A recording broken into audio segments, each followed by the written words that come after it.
ಜನನಿ news ಚಾನೆಲ್ಗೆ like ಮಾಡಿ, subscribe ಮಾಡಿ, ಶೇರ್ ಮಾಡುವ ಮೂಲಕ ನಮ್ಮ ಚಾನೆಲ್ಗೆ ಸಹಕರಿಸಿ. ಹೆಚ್ಚಿನ ಮಾಹಿತಿಗಾಗಿ ಸಂಪರ್ಕಿಸಿ ಹರಿಚಿನ್. ಸ್ಟಾರ್ಟ್ ಮಾಡೋಕ್ಕೆ ಮುಂಚೆ ಹಾಸ್ಪಿಟಲ್ ಎಲ್ಲ ಕಂಪ್ಲೀಟ್ ಆಗಿ ಒಂದು ರೌಂಡ್ ಹೊಡೆದ್ವಿ. ಹೇಗಿದೆ, ಕ್ಲೀನ್ನೆಸ್ ಹೇಗಿದೆ, ಪೇಷಂಟ್ಸ್ನ ಯಾವ ರೀತಿ ಟ್ರೀಟ್ ಮಾಡ್ತಿದ್ದಾರೆ ಏನು ಅಂತ. ಕ್ಲೀನ್ನೆಸ್ಸಲ್ಲಿ ನಮಗೆ ಭಾಳ ಸ್ಯಾಟಿಸ್ಫ್ಯಾಕ್ಷನ್ ಇಲ್ಲ. ಯಾಕೆ ಅಂದರೆ ಯಾವುದೇ ಒಂದು ರೂಮು ಮಾಪ್ ಹಾಕಿರೋದಾಗಲಿ ಇನ್ನೊಂದಾಗಲಿ ನೀಟ್ನೆಸ್ ಇರಲಿಲ್ಲ. ಅದನ್ನೆಲ್ಲ ಕಂಪ್ಲೇಂಟ್ ಮಾಡಿದ್ವಿ. ಆಮೇಲೆ ಈ ಬ್ಲಡ್ ಟೆಸ್ಟ್ ಮಾಡಿಸ್ಕೊಂಡು ಬಂದಮೇಲೆ ಅಲ್ಲೊಂದು ಡಸ್ಟ್ಬಿನ್ ಆಗಲಿ ಏನಾಗಲಿ ಇಟ್ಟಿಲ್ಲ.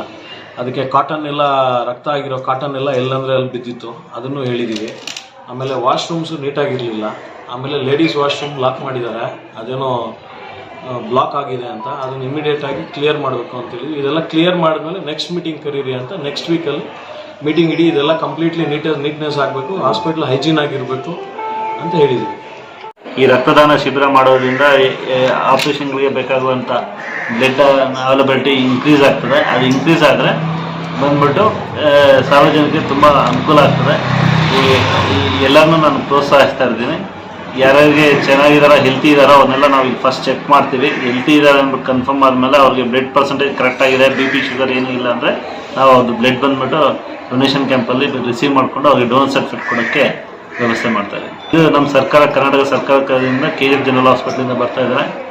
ಇದಕ್ಕೆ ಬಂದ್ಬಿಟ್ಟು ನಾವು ಆಲ್ರೆಡಿ ಲೆಟರ್ಸ್ ಬಂದ್ಬಿಟ್ಟು ಪಂಚಾಯತಿ, ಕಾಲೇಜಸ್ಸು, ಪ್ರಿನ್ಸಿಪಲ್ಸ್ ಎಲ್ಲ ತುಂಬ ಎಲ್ಲರ ಸಪೋರ್ಟ್ ಕೇಳಿದ್ವಿ. ಮತ್ತು NGOs ಅವರ ಸಪೋರ್ಟು ಕೇಳಿದ್ವಿ.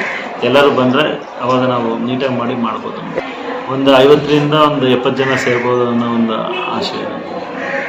ಇರೋ ವಾಟರ್ ಟ್ಯಾಂಕ್ಸ್ ಎಲ್ಲ ಭಾಳ ಕಳಪೆ ಆಗಿತ್ತು, ಭಾಳ ಗಲೀಜಾಗಿತ್ತು. ಅದನ್ನೆಲ್ಲ ಕಂಪ್ಲೀಟ್ಲಿ ನೀಟಾಗಿ ಕ್ಲೀನ್ ಮಾಡಿ ನೀಟಾಗೆಲ್ಲ ಇವಾಗ ರೆಡಿ ಮಾಡಿದ್ದಾರೆ. ಅದನ್ನು ಇನ್ಸ್ಪೆಕ್ಷನ್ ಮಾಡಿದ್ವಿ, ಅದೆಲ್ಲ ಮಾಡಿದ್ದಾರೆ. ಲಾಸ್ಟ್ ಮೀಟಿಂಗಲ್ಲಿ ಏನು ಹೇಳಿದ್ವೋ ಅದನ್ನೆಲ್ಲ ಕ್ಲೀನ್ ಮಾಡಿದ್ದಾರೆ. ವಾಟೇಜ್ ಇತ್ತು. ನೈಟ್ ವಾಚ್ಮ್ಯಾನ್ದು ಇವತ್ತು ಮೀಟಿಂಗಲ್ಲೂ ಡಿಸ್ಕಸ್ ಮಾಡಿದ್ವಿ. ಅದೇನು ಹೇಳ್ತಾರೆ, ಅವ್ರಿಗೆ ABRK ಸ್ಕೀಮಲ್ಲಿ ತೊಗೋಬೋದು ಅಂತ ನಮ್ಗೆ ಯಾರೋ ಒಬ್ರು ಹೇಳಿದ್ರು. ಅದನ್ನು ಕೇಳಿದ್ದಕ್ಕೆ ಅವ್ರು ಇಲ್ಲ ಸರ್, ಅದರಲ್ಲಿ ಬರೋದಿಲ್ಲ, ಒಂದು 2000ವರೆಗೂ ಪ್ರಯೋಜನ ಬರುತ್ತೆ ಅಂತ ಹೇಳಿದ್ರು. ಸೊ ನಮ್ಮ ಒಂದು ಗ್ರಾಮ ಪಂಚಾಯತಿ ಮಟ್ಟದಲ್ಲಿ ಏನಾದರೂ ಮಾಡ್ಬೋದಾ ಅನ್ನೋದನ್ನ ಒಂದು ಈ ಜನರಲ್ ಬಾಡಿ ಮೀಟಿಂಗಲ್ಲಿ ಇಟ್ಟು ಅದನ್ನ ಮೆಂಬರ್ಸ್ ಎಲ್ಲ ಏನು ಡಿಸೈಡ್ ಮಾಡ್ತಾರೆ ಅದ್ರ ಮೇಲೆ ಒಂದು ಸ್ಟೆಪ್ ತಗೊಂಡು ಮಾಡಿಲ್ಲ ಮಾಡಿಸ್ಕೊಳ್ಳೋಣ. ಕೋವಿಡ್ ಟೈಮಲ್ಲಿ ನಮ್ಗೆ ಯಾವ ಅಲೋಯನ್ಸ್ ಇದ್ದೀರ ನಾವು ವರ್ಕ್ ಮಾಡಿದ್ದೀವಿ. ನಮ್ಗೆ ಯಾವ ಅಪ್ರಿಸಿಯೇಷನ್ ಔಟ್ಸೈಡಿಂದು ಬಂದಿಲ್ಲ, ಒಳಗಿಂದನೂ ನಮ್ಗೆ ಬಂದಿಲ್ಲ. ಡಿಪಾರ್ಟ್ಮೆಂಟಿಂದ ನಮ್ಮ ಸ್ಟಾಫ್ನ ನಾವು ಯಾವ ಕಾಲಕ್ಕೂ ಬಿಟ್ಕೊಡಕ್ಕಾಗಲ್ಲ. ಬಿಕಾಸ್ ಆ ಟೈಮಲ್ಲಿ ಯಾವ ಭಯ ಇಲ್ದಿರ ವರ್ಕ್ ಮಾಡಿದ್ದಾರೆ ನಮ್ಮ staff. So we have to give an option. ನಾನು ಕೇಳೋದು ಅಷ್ಟೇ, ಅವ್ರಿಗೇನು ಮಾಡ್ತಾರೆ ಮಾಡಿಸ್ತೀವಿ ನಾವು ನೆಕ್ಸ್ಟ್ ಮಂಡೇ ಒಳಗೆ ನಾವೆಲ್ಲ ನಮ್ಮ ಆಸ್ಪತ್ರೆಯಲ್ಲಿ ಎಲ್ಲ ಇದು ಸದಸ್ಯರೆಲ್ಲ ಬಂದು ಮೀಟಿಂಗ್ ಎಲ್ಲ ಆದ್ಮೇಲೆ ಮೀಟಿಂಗ್ ಮುಂಚೆ ಬಂದು ಇನ್ಸ್ಪೆಕ್ಷನ್ ಮಾಡಿರ್ತಾರೆ. ಹಾಸ್ಪಿಟ್ಲೆಲ್ಲ ಕ್ಲೀನಿನೆಸ್ ಲೆವೆಲ್ ಬಂದ್ಬಿಟ್ಟು ಕಮ್ಮಿ ಇದೆ ಅಂತ ಹೇಳಿರ್ತಾರೆ. ಕ್ಲೀನ್ನೆಸ್ನ ಇಂಪ್ರೂವ್ ಮಾಡೋಕ್ಕೆ ನಾವು 2 days ಒಳಗೆ ನಾವು ಅದನ್ನೆಲ್ಲ ಸ್ಟೆಪ್ ಅಪ್ ಮಾಡಿ ಎಲ್ಲ ಹಾಸ್ಪಿಟಲ್ನ ಸ್ವಚ್ಛತೆ ಕಾಪಾಡೋ ದೃಷ್ಟಿಯಲ್ಲಿ ಮಾಡ್ತೀವಿ. ಆಮೇಲೆ ನಾವು ಬಂದ್ಬಿಟ್ಟು ಈವನ್ ನಮ್ಮ ಅಧ್ಯಕ್ಷರಿಗೆ ಮತ್ತು ಇದಿರೋ ಎಲ್ಲ ಸದಸ್ಯರಿಗೆ ಹೇಳೋದೇನೆಂದರೆ, ನಾವು ಕೊಡೋ ಆಶ್ವಾಸನೆ ಏನಂದರೆ ಸೋಮವಾರದ ಮೇಲೆ ವಿಲ್ ಟ್ರೈ ಟು ಮೇಂಟೈನ್, ಎಷ್ಟು ಕ್ಲೀನ್ನೆಸ್ ಆಗ್ತದೆ ಅಷ್ಟು ಮೇಂಟೈನ್ ಮಾಡ್ತೀವಿ. ಮಾರ್ನಿಂగ్ టైమ్స్ ಇದರಲ್ಲೆಲ್ಲ ಬಂದ್ಬಿಟ್ಟು కరెక్ట్గా ఇలా ಮಾಡಿ. పెద్ద అజెండానే కానీ తీసుకోలేదు. ఎవరి పైన రూపాయలు వేయాలి సార్, ఎవరి దగ్గర సాఫ్ట్గా పంపించాలో వాళ్ళ దగ్గర సాఫ్ట్గాను పంపించాలా. పని తీయలేదంటే కదా మీరు ఆ చీరల కూర్చోడానికి మీరు ఫిట్ ఉండాలి. నేను ఈ ఊరు ప్రెసిడెంట్, నేను ఫిట్ ఉండాలి. టు బి ఫ్రాంక్, ఇది చాలా నేను బెజార్ అయిపోతూ చాలా డిసప్పాయింట్ అయి చెప్తున్నాను. నీట్నెస్ లేదు, హాస్పిటల్ హైజీన్ లేదు. We are very disappointed sir. Sir మేము చెప్పినప్పుడు మీటింగ్స్ క్లీన్ చేసేది అంటే మేము వచ్చలే సార్. నేను మీడియా తీసుకొని సడన్ గా ఎప్పుడైనా దూకుతాను. నాకు అప్పుడు క్లీన్నెస్ లేదు అంటే నేనేం చేయాలి మీరే చెప్పండి. అట్లేమో ఉంటే ఇప్పుడు ఉంచిಲ್ಲ ఉద్దేశం సార్. మేము ఏం చేసినంటే జోన్స్ ಎಲ್ಲರೂ ಒಂದು ಝೋನ್ ಬಂದ್ಬಿಟ್ಟು ಕಂಟ್ರೋಲ್ ಮಾಡ್ತೀವಿ. ನೀವು ನೋಡ್ಕೊಳ್ಳಿ ಯಾಕಂದ್ರೆ సార్. అవును సార్, నేను ఏజ్ లో మీకు బిడ్ మాదిరి sir. To be frank, age లో మీకు బిడ్ మాదిరి. మీకుండే ఎక్స్పీరియన్స్ నాకు వయసులే. కానీ మేము ఇది చెప్పేది మాకు బేజారు అవుతాం sir. To be frank sir, మా చేతిలో మీరు చెప్పించుకోకూడదు సార్. నేను అంతే చెప్పలేదు, మా చేతిలో మీరు చెప్పించుకున్నా. ఇప్పుడు సిస్టమ్ అంతా పట్టు దీంతో ప్రైవేట్ హాస్పిటల్ ఎక్విప్మెంట్స్ పైన దుమ్ము ఉంది. ఒక ఇంచు ఉంది సార్. మీ ఎక్విప్మెంట్స్ పైన చూపిస్తాను రంట. ఒక ఇంచు దుమ్ము ఉంది.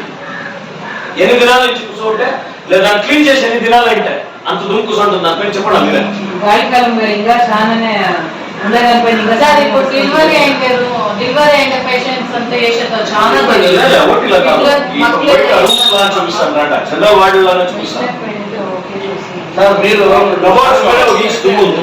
మీరేమి ఎట్లా ఉండాలి ఇప్పుడు సెకండ్ కస్టమర్ జనాలు బయటికి పోతారు పబ్లిక్ ఈ వద్ద దుడికి కేసు అసలే మనము ఒక క్వాలిటీగా ఇదేమన్నా పని చేస్తామంటే జనాలు వస్తారు. ఇంత జనాలు ఉన్నారు, రీజన్ ఏమే డాక్టర్స్ మంచోళ్ళు ఇక్కడికి వస్తా ఉన్నారు. దాన్ని వేరే స్టాఫ్ మనం మెయింటైన్ చేయాలి. ఇప్పుడు నర్సులు ఎంత దగ్గర ఏంటి చెప్పండి. నేను ఇవాళ మీటింగ్ చేయలేదు, నేను సాటిస్ఫాక్షన్ లేదు హాస్పిటల్. నేను ఇవాళ మీటింగ్ చేయాలి, మరి మిమ్మల్ని మాట్లాడేసి వెళ్ళిపోతాను.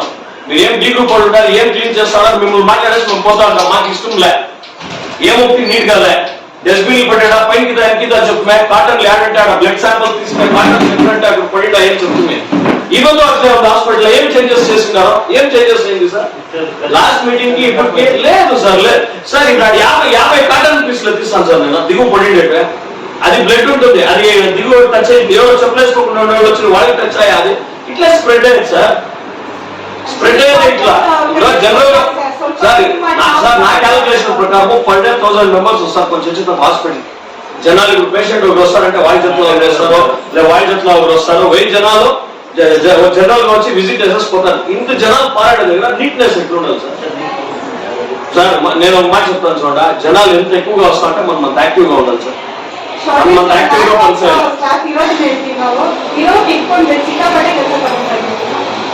ಇರ್ಲಿ ಕೆಲಸ ತೊಳ್ತಾ ಇರ್ತೀರ, ನಾನು ಇಲ್ಲ ಅಂತ ಹೇಳ್ತಾ ಇಲ್ಲ, ಬಟ್ ನೀಟ್ನೆಸ್ ಇಲ್ಲ ಅಂದ್ರೆ ಒಂದು ಪೇಷಂಟ್ ಬಂದು ಬೆಡ್ ಮೇಲೆ ಕೂತ್ಕೊಳ್ತಾನೆ. ಸೆಮಿನಾರ್ ಅಂತ ಇದು ಸಿಂಪಲ್ ವರ್ಕ್ಸ್ ಸರ್ ಹೇಳ್ತಾಡಿದ್ರೆ ಆಮೇಲೆ ಕ್ಲೀನಿಂಗ್ ಇದು ಕ್ಲೀನಿಂಗ್ ఎవరికి ఇస్తా ఉన్నారు?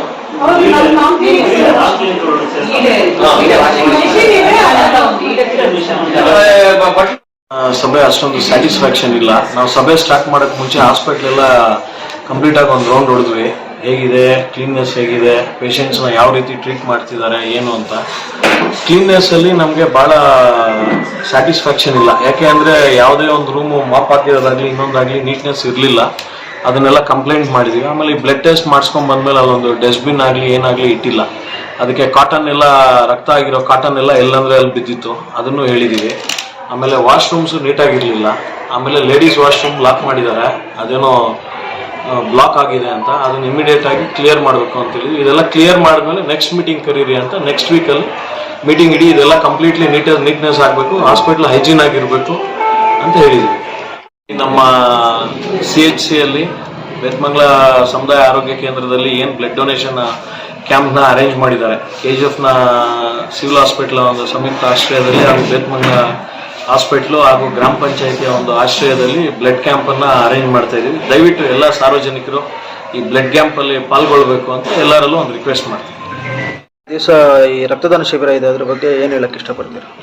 ಎಲ್ಲರೂ ಯುವಕರು ಇರ್ಬೋದು, ಆರೋಗ್ಯಕರವಾಗಿರೋರು ಎಲ್ಲರೂ ಬಂದು ಈ ರಕ್ತದಾನ ಶಿಬಿರದಲ್ಲಿ ಪಾಲ್ಗೊಳ್ಬೇಕು ಅಂತ ನಾನು ಮನವಿ ಮಾಡ್ತೀನಿ. ನಿಮ್ಮ ಪಂಚಾಯತಿಯಿಂದ ಸಹಕಾರ ಇದೆ? ನಮ್ಮ ಪಂಚಾಯತಿಯಿಂದ 100% ಸಹಕಾರ ಇರುತ್ತೆ. ನಾವು ಮೆಂಬರ್ಸ್ ಎಲ್ಲಾನು ಅವತ್ತು ಬರ್ತೀವಿ. ಜನನಿ ನ್ಯೂಸ್ಗೆ ಸ್ವಾಗತ. ಈ ಒಂದು ಮಾಹಿತಿ ನಿಮಗೆ ಇಷ್ಟ ಆದಲ್ಲಿ ದಯವಿಟ್ಟು ಲೈಕ್ ಮಾಡಿ, ಶೇರ್ ಮಾಡಿ, ಕಾಮೆಂಟ್ ಮಾಡಿ ತಿಳಿಸಿ. ಮುಂದಿನ ವಿಡಿಯೋ ನೋಟಿಫಿಕೇಶನ್ ನಿಮಗೆ ಬರಬೇಕು ಅಂದ್ರೆ ಬೆಲ್ ಬಟನ್ ಅನ್ನ ಕ್ಲಿಕ್ ಮಾಡಿ.